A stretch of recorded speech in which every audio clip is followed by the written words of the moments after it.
Bab 143. Sudah kalah. Suasana sangat hening. Para prajurit dan seniman bela diri kerajaan Tang semuanya tercengang. Raja kerajaan Tang dibunuh dengan mudah. Bukankah sebelumnya masih ingin bernegosiasi? Cuma gara-gara satu kata tidak, langsung dibunuh. Semua orang menatap ke arah Mileye. Mereka sangat emosi. Karena ini adalah sebuah penghinaan besar bagi kerajaan Tang. Jadi, para seniman bela diri kerajaan Tang yang cinta negara langsung menyerang ke arah Mileye dan lainnya. Ada orang yang duluan menyerang, sisa lainnya tidak takut lagi dan ikut menyerang. Pada saat ini, Mileye mendadak menghilang bersama dengan Jenny Lu.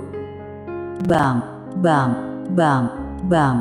Seraas. Seraas, seraas, seraas. Terdengar suara ledakan kuat dan teriakan histeris. Beberapa saat kemudian, Mileye dan Jenny Lu kembali ke tempat semula.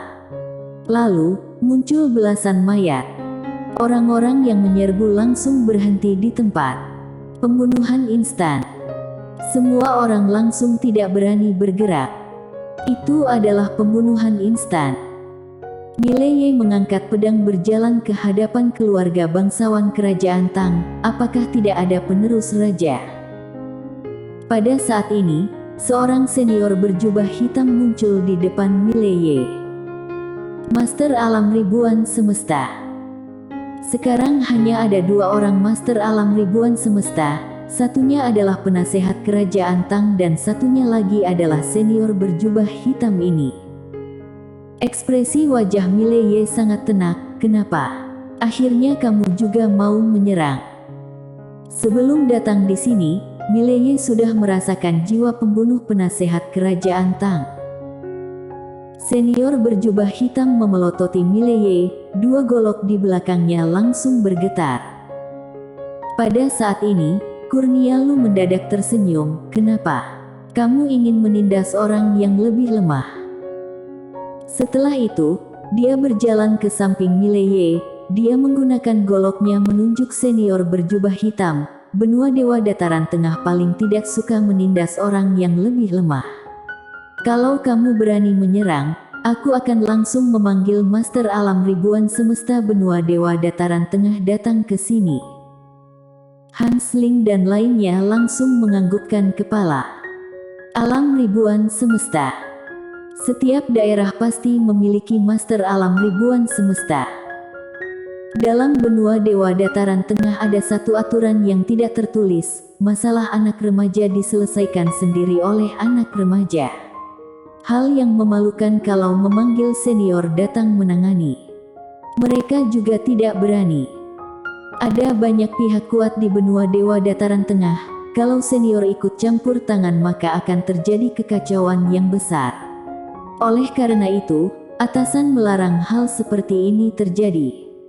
Berbeda dengan Kingsu, di sini adalah tempat kecil, juga tidak ada banyak peraturan. Akan tetapi, sekarang kondisi sudah berubah, karena Jenny Lu dan lainnya berasal dari Benua Dewa Dataran Tengah. Jadi, mereka pasti memiliki backingan yang kuat. Jika terjadi penindasan orang yang lemah, maka mereka akan mengamuk. Jangankan kerajaan Tang, bahkan Akademi Changmu dan dunia kegelapan juga tidak berani. Ekspresi wajah senior berjubah hitam langsung masam. Dia menyadari bahwa masalah ini bukan lagi antara Mileye dan kerajaan Tang, melainkan kerajaan Tang dengan sekelompok orang yang ada di depan mereka. Bisa dikatakan, awalnya ini adalah masalah Akademi Changmu, dunia kegelapan dan Mileye. Sekarang kerajaan Tang malah ikut campur. Beberapa saat kemudian, senior berjubah hitam menghela napas, karma sendiri. Usai berkata, dia menghilang dari tempat. Setelah kepergian senior berjubah hitam, hanya tersisa penasehat kerajaan Tang seorang diri. Dia semakin tidak yakin. Mileye menatap ke arah keluarga bangsawan kerajaan Tang, tidak ada orang. Pada saat ini, Seorang pria berjubah hijau berjalan keluar. Dia menatap Mileye. Aku adalah putra mahkota kerajaan Tang. Mileye menganggukkan kepala. Apa kamu mau pergi ke kerajaan Jiang? Pria berjubah hijau mencibir, pergi. Tapi, Mileye, kamu harus ingat, semua hal yang kamu lakukan pada kerajaan Tang, suatu hari aku pasti akan membalasnya, kamu. Saat ini, Mileye mendadak menghilang dan suara pria berjubah hijau langsung terhenti. Kepala pria berjubah hijau langsung putus. Darah mengalir keluar. Melihat kondisi ini, anggota keluarga bangsawan kerajaan Tang langsung pucat. Mileye menggerakkan tangan kanan, darah yang ada di permukaan pedang keindahan spiritual langsing hilang.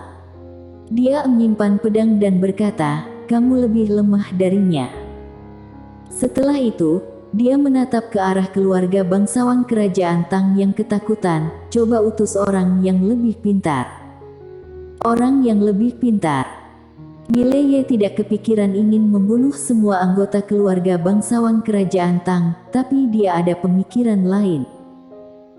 Keluarga bangsawan kerajaan Tang masih ada gunanya bagi kerajaan Jiang.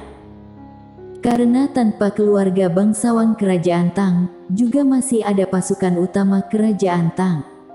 Tanpa keluarga bangsawan kerajaan Tang, pasti akan muncul kekacauan internal kerajaan Tang. Meski ini hal yang baik bagi kerajaan Jiang, tapi kenapa dirinya tidak melatih seorang raja kerajaan Tang yang patuh dengan perintahnya? Yang paling penting adalah, keluarga bangsawan kerajaan Tang mati, maka pasukan kerajaan Tang pasti akan memberontak. Sampai saat itu, meski kerajaan Tang lenyap, pasti juga akan muncul kerajaan lain. Apabila keluarga bangsawan kerajaan Tang masih ada, maka pasukan militer tidak berani berkuasa. Sebenarnya ini semua hal yang merepotkan. Apabila benaran membunuh semua orang keluarga bangsawan kerajaan Tang, pasti akan ada orang yang datang menolong. Mereka tiap mungkin terus membunuh semua orang yang datang menolong. Dia tidak ingin orang dekatnya terluka. Hans Ling dan lainnya masih terluka. Jadi, dia harus mencari cara untuk membawa mereka keluar dari sini dengan selamat. Pada saat ini, seorang remaja berjalan maju. Remaja ini hanya berusia 15 tahun. Dia sedikit takut, tapi masih memberanikan diri untuk melangkah maju. Remaja itu berjalan ke depan Mileye, lalu menatap Mileye sekilas dan berkata, aku saja. Mileye berkata dengan suara kecil, siapa namamu? Remaja itu berkata, Melvin Tang. Mileye menganggukkan kepala, mulai dari sekarang, kamu adalah raja kerajaan Tang. Setelah itu, dia mengangkat pedang menunjuk ke arah keluarga bangsawan kerajaan Tang. Kalian siapa yang ingin menjadi raja, cepat keluar. Anggota keluarga bangsawan tidak ada yang berani berjalan keluar. Mileye menganggukkan kepala, kalau begitu, kalian semua sudah setuju, ya. Setelah itu, dia berjalan ke hadapan remaja itu, apa kamu mau pergi ke kerajaan Jiang? Tenang saja. Aku akan menjamin keselamatanmu. Remaja itu menganggukkan kepala, baik. Mileye menatap ke arah prajurit kerajaan Tang, ingat, dialah yang menyelamatkan kalian. Para prajurit hanya diam saja. Mileye menoleh ke arah Kurnia Lu, Kak Kurnia, mohon antar aku ke tempat lain. Kurnia Lu berpikir sejenak, lalu menganggukkan kepalanya, boleh. Dengan demikian, Mileye membawa sekelompok orang dan raja baru kerajaan Tang keluar dari ibu kota. Mileye juga membiarkan prajurit kerajaan Tang mengikuti Melvin Tang. Selama ini, tidak ada orang yang mengadang mereka. Kembali ke kerajaan Jiang. Mileye menoleh ke arah Hans Ling dan lainnya, dia akan membawa teman-teman dekatnya keluar dari sini. Sekarang dia sudah melatih mata dewa, meski belum terbuka, Siwat bisa melihat segala benda. Bahkan ada kalanya lebih jelas dari mata biasa. Karena bagaimanapun juga, sekarang dia bisa melihat jelas semua benda. Di jalan ibu kota kerajaan Tang sudah dipenuhi rakyat kerajaan Tang. Mereka melihat Mileye dan lainnya dengan tatapan benci. Benet Mo yang ada di samping Mileye berkata, kedepannya, mereka mungkin akan membalas dendam pada kerajaan Jiang. Mileye berkata dengan suara kecil, jadi, kerajaan Jiang harus menjadi semakin kuat, asalkan kerajaan kuat, maka tidak akan ditindas oleh orang lain. Kita juga sama, kedepannya kita harus berusaha mencapai alam harmoni dewa.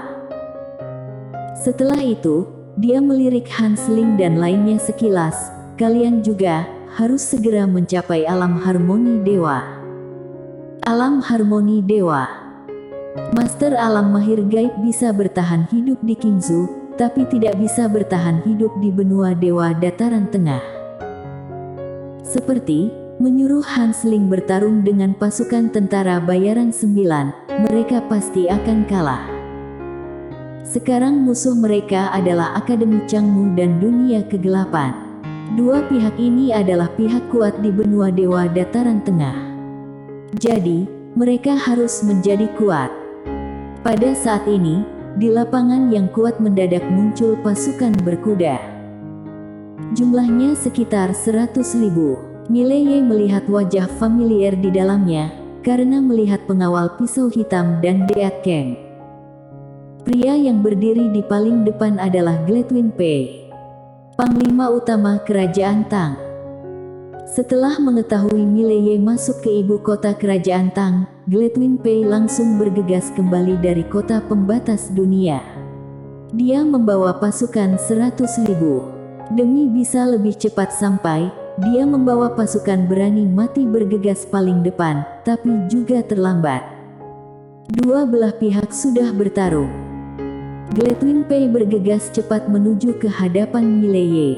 Dia memelototi Mileye. Ada 100.000 pasukan berkuda yang gagah di belakang yang siap untuk menyerang. Beberapa saat kemudian, Gletwin Pei mendadak berkata, Mileye, tak kusangka kerajaan Tang akan takluk di tanganmu. Mileye menunggangi serigala hitam berjalan ke hadapan Gletwin. Ada dua pilihan, pertama adalah bertarung. Kalau bertarung, mungkin kami akan mati, tapi kerajaan Tang juga akan lenyap. Kedua, ayo negosiasi. Gletwin Pei mencibir, negosiasi. Kamu sedang mengancamku, kamu. Mileye mendadak mengangkat pedang menodong ke arah Gletwin Pei. Iya, aku sedang mengancammu, kamu tidak senang. Kalau begitu ayo bertarung, bertarung hingga kerajaan Tang lenyap dari dunia ini. Ekspresi wajah Gletwin Pei langsung garang, kamu mau bertarung? Ayo. Lapor. Pada saat ini, seorang prajurit berkuda bergegas kemari. Prajurit berkuda tiba di samping Gletwin Pei, lalu lompat dan berlutut di depannya. Lapor, Panglima. Tuang Putri ke-9 Kerajaan Jiang mendadak memimpin ratusan ribu pasukan berkuda mengejar dari belakang kita. Pasukan kita bertarung sengit dengan mereka di Gunung Mosan, memohon arahan dari Panglima. Tuan Putri ke-9. Mendengar ini, ekspresi wajah Gletwin Pei langsung masam. Wanita ini tidak akan melewati kesempatan langkah ini, langsung membawa pasukan menyerang. Gletwin Pei diam sejenak. Pada saat ini, Melvin Tang yang ada di samping mendadak berkata, Pak Gletwin, kerajaan Tang sudah tidak ada pilihan lain.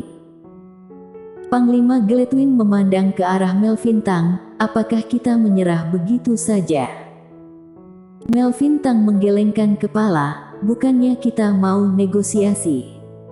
Panglima Gletwin tersenyum pahit, Pangeran ke-6, negosiasi. Jika kamu pergi ke kerajaan Jiang, mana mungkin bisa bernegosiasi dengan mereka? Kerajaan Jiang bilang apa, kerajaan Tang hanya bisa melakukannya. Melvin Tang berkata, Pak Gletwin, apakah kamu pernah memikirkan rakyat-rakyat kerajaan Tang?